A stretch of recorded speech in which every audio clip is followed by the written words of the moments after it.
Hi, this is Scott Bradfield, and this is the first our first cake in the bathtub, reading great books in the bathtub. So I'm not going to embarrass myself by trying to sing "Happy Birthday," but this will be our first birthday cake in the bathtub episode of the series, and I'm hoping to have many more of them because I think this is probably going to be a disaster.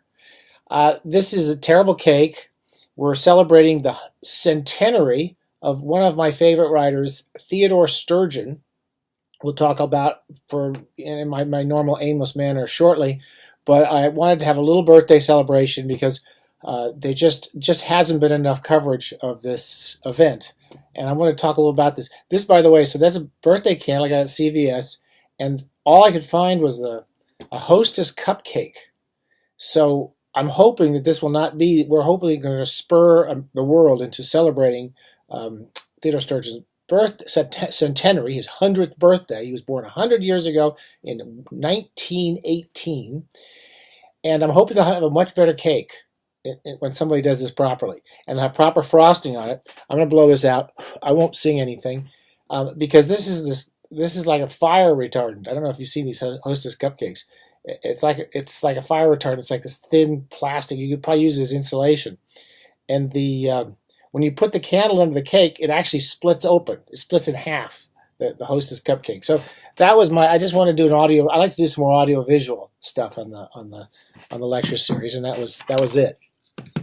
As I was trying to say, there's a lot of people who have centenaries, and it's sort of a big deal when. Where's my book I'm looking for? Oh, here it is. My other audio-visual aid is that you may know that this is the bicentenary year for Emily Bronte, and this will be covered everywhere. This is in every bookstore, every literary magazine is going to have a 200th the 200th year of Emily Bronte's influence on the world. And I don't want to say anything bad about Emily Bronte, so don't send me your letters. I liked Wuthering Heights. It's a good book. I enjoyed it when I read it years ago. I always thought the movie was incredibly boring. And I loved all the BBC adaptations of all the Bronte books. So it's a good book. I don't know if I would call it the greatest book of all time, but it's a good book, and she deserves a bicentenary. Fine, and she's gotten it. So 200 years of Emily Bronte. It's all over the place. There's also these centenaries come around all the time. I don't know if you noticed. When you listen to BBC Radio 3, every day it's like a Beethoven tricentenary. Because it's the 300th year since he was born, or since he died, or since he published some piece of music. Some people have centenaries constantly. Don Quixote, here's a book. Miguel de Cervantes. A few years ago, I remember they were having every literary magazine had articles about Cervantes because it was the 400th year since he died. They were celebrating 400 years of death for Cervantes. That's how great he was. Now, I got to tell you honestly. There's two books I'm never taking into the bathtub again. One is Moby Dick. I feel about Moby Dick the same way I feel about Don Quixote. And Don Quixote, I'm never taking this in the bathtub again. It's one of these books that's like got a great ideas, great opening chapter, fun ideas, and then it goes on endlessly. And it's a really boring book. So I'm sorry, don't send me letters about that. I much prefer Emily Bronte to Don Quixote. But here we have a writer. I just want to give as my audio-visual aid here. There, I've tried to put out, there's 3 stacks readily available there, you should be able to see, of Theodore Sturgeon.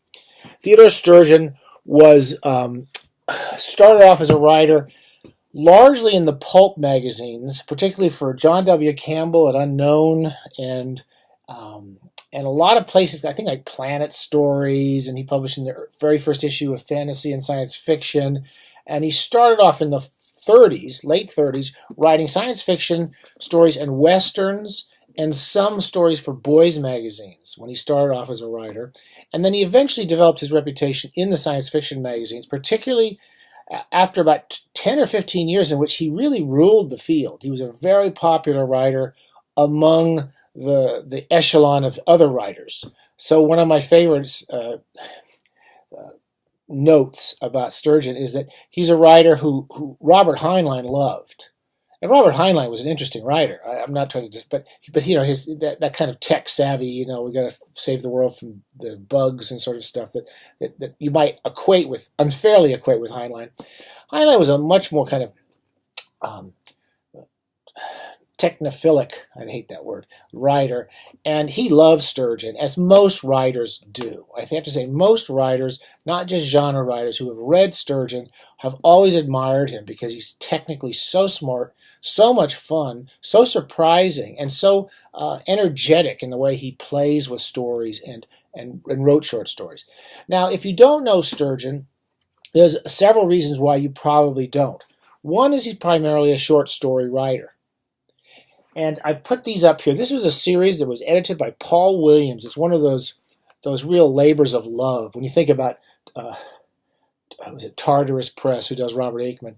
When you look at some of the genre writers who've been around, and you see the love that was put into this collected series of Sturgeon's stories that came out over about 15 years. There's 13 volumes. Paul Williams put them together. They all have lovely, they're lovely. They're set well, and they have lovely notes at the end about where the stories were published and how they were published, and notes on the stories by different writers, including especially Sturgeon on the stories. And they kind of digs up things that had never been published before, and stories that weren't available, and some unpublished manuscripts. So in the course of his life, he primarily wrote stories.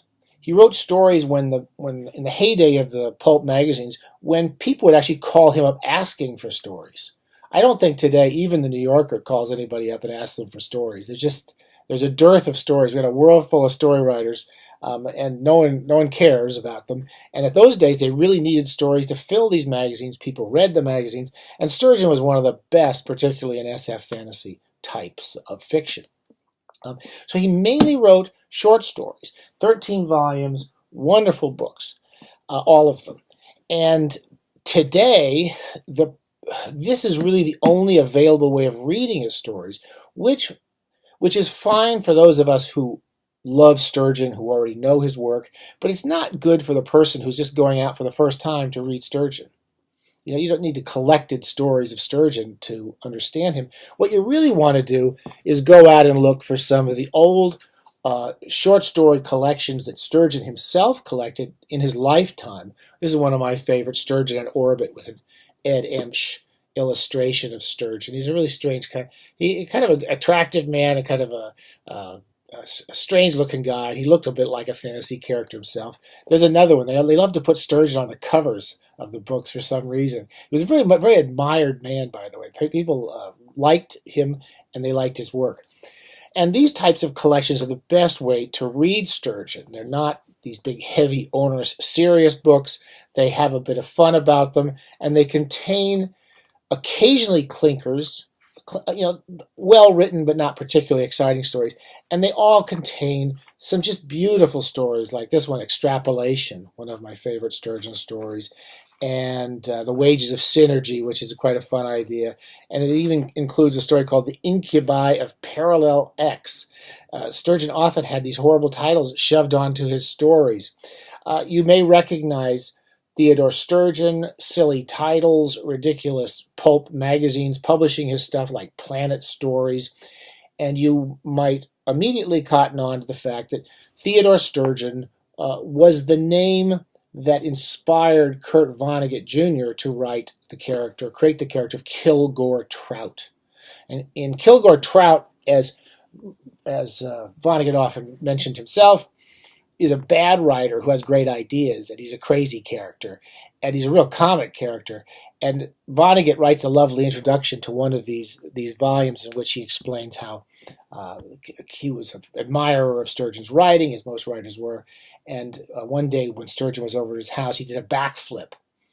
And when he did the backflip, Kurt Vonnegut decided to use him. And if you recall, Kilgore Trout does some backflips. So he's very well known for those points.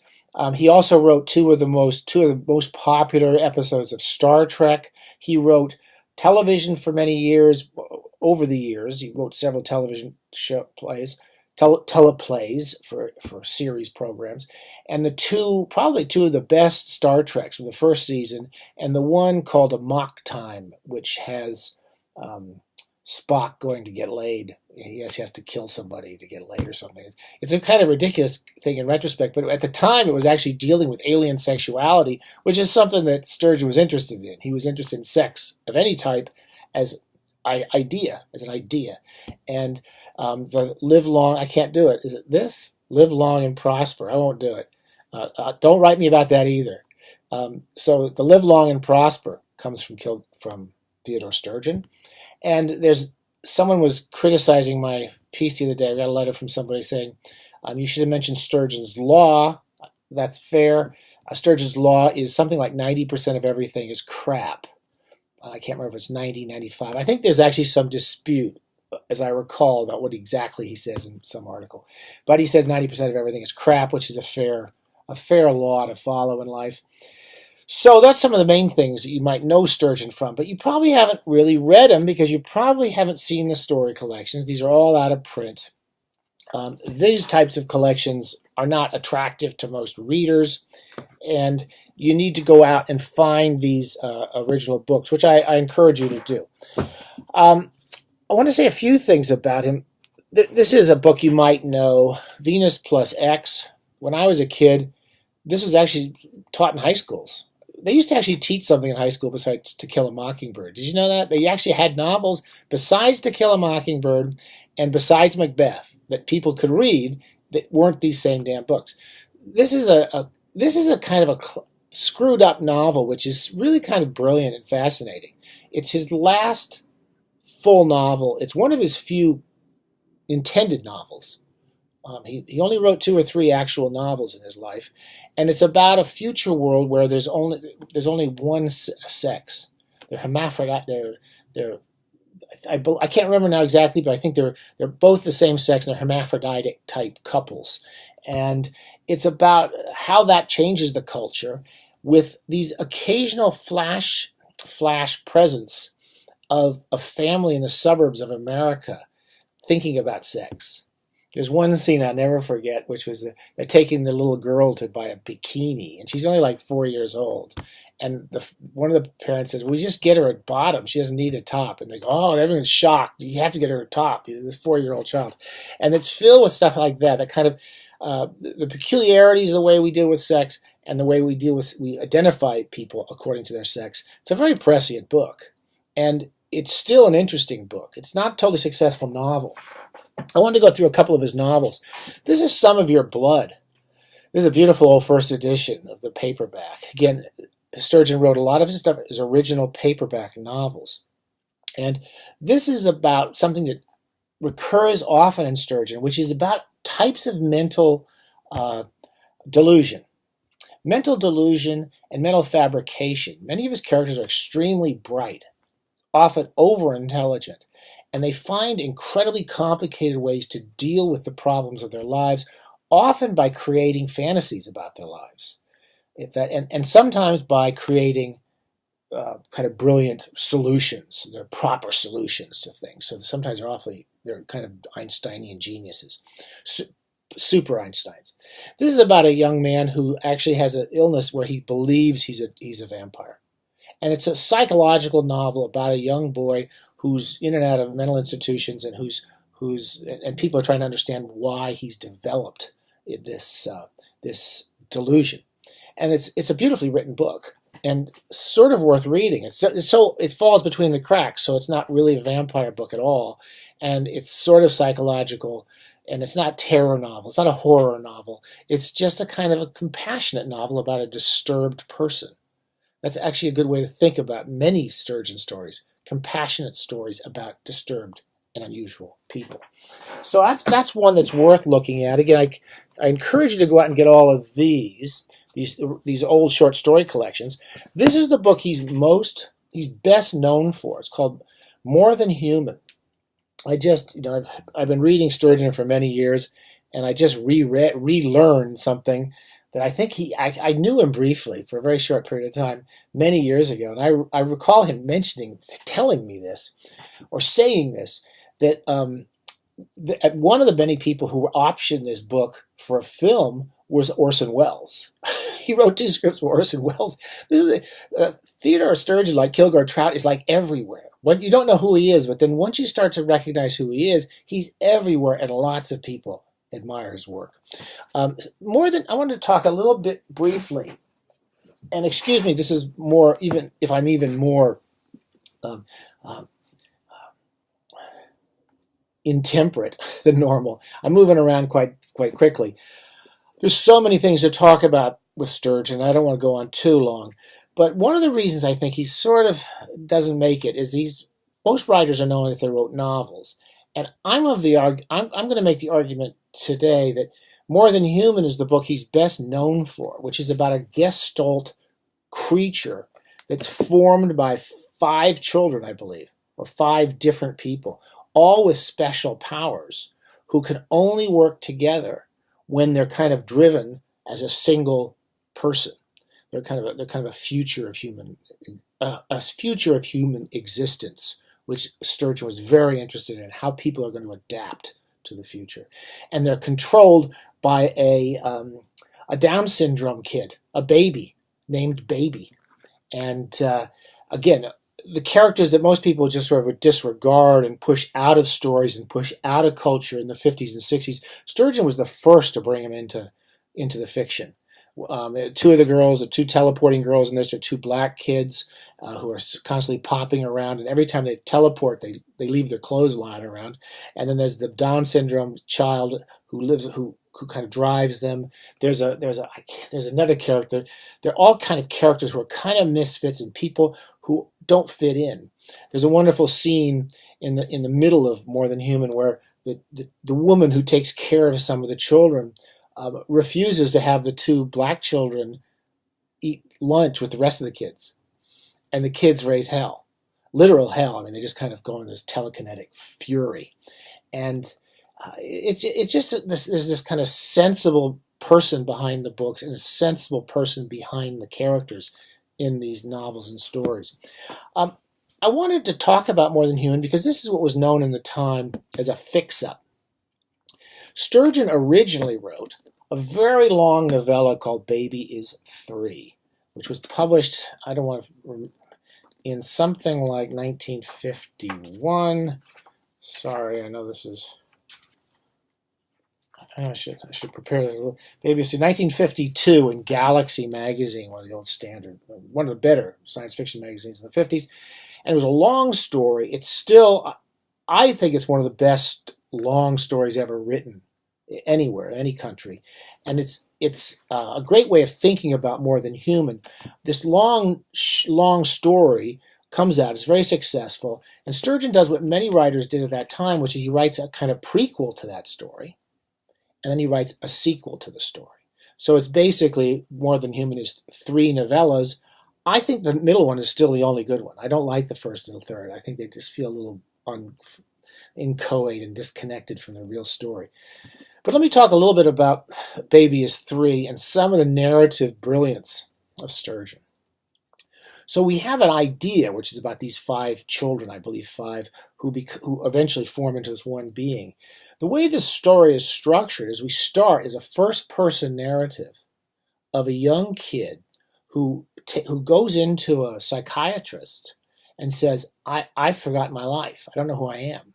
And here's some money. He gives the guy like $1,000, which he wins, he says, on a sweepstakes, on some sort of contest, some advertising contest. Most of Sturgeon's characters are savants. They have the kind of brilliance that can allow them to. They're like the Glass family in those Salinger stories. Really, really bright kids, super bright kids who just make money when they need it, from some various ways of earning it. And so he goes to the psychiatrist and he starts to recount his story, what he remembers of it. And in the course of talking to this man, there's a relationship between the doctor and the kids, just really strong from the beginning. You can tell immediately the doctor's actually a good person who's trying to do something here. And in the course of the story, the kid starts looking for ways to some arbitrary or random spurs to get him to think quickly about what has really happened. And so he slowly, in many of the scenes, is actually making contact with these memories in the course of the story. As these memories come out, we see the child meeting the 4 or 5 special kids. And then we have these long breaks between each scene in which huge, enormous, significant narrative things happen, but we know about them immediately when we come back. Sturgeon could cut all the crap out of a story and move on to the next really interesting scene, sometimes over many years. Baby is 3, if any other writer had gotten a hold of this story, or even got a hold of it today, would be a 300, 400-page boring book. And it's a wonderful 80-page story, and one of the best stories written by an American. So you want to read that. Almost most of his stories are either good or great, and I think he's really worth reading for those reasons. I wanted to close by saying that the other thing I find interesting is that Sturgeon's best novel, in my humble opinion, is The Dreaming Jewels. It's his first novel. It's the first one and only one really that he starts out as a novel and concludes as a science fiction novel. And it's a wonderful book, very strange. It starts off with one of the great openings in any fiction. I bet it's better open. This is a better book, by the way, than To Kill a Mockingbird. I'd bet this any day. They caught the kid doing something disgusting out under the bleachers at the high school stadium, and he was sent home from the grammar school across the street. He was 8 years old then. He's been doing it for years. That's the opening paragraph. In a way, it was a pity. He was a nice kid, a nice-looking kid, too, though not particularly outstanding. There were other kids and teachers who liked him a little bit, but some who disliked him a little bit, but everyone jumped on him when he got around. His name was Horty. Horton, that is, Blewett. Naturally, he caught blazes when he got home. I would really recommend this novel to see how quickly you can move from one interesting, significant scene to another in a plot which is always surprising. Even the third, fourth time I've read this book, I forget a lot of it, and the way the connections are made narratively, nothing's explained to you until well late into the book about what's happening. It's always still interesting all the time.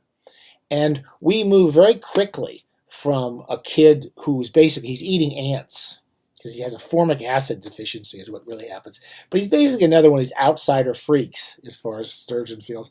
And he's lost, and he comes home to a family that's adopted him, and the parents are horrible. And the father shows up. The father comes back. He beats him or something, and the kid runs away. Horton runs away. And he joins a carnival and gets connected immediately with the next significant group of characters, who are a group of people who have, I don't want to describe it anymore, but who have been developed, who have come into existence many of the same ways that is it Horty, they call him Horty, is.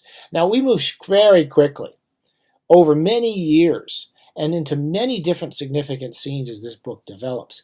And when Horty comes back, or when the stepfather comes back, we're not always told who it is, but it all makes perfect sense. And when we get to the concluding passage, there's a long passage, a really interesting passage, which is almost entirely exposition near the end of the book.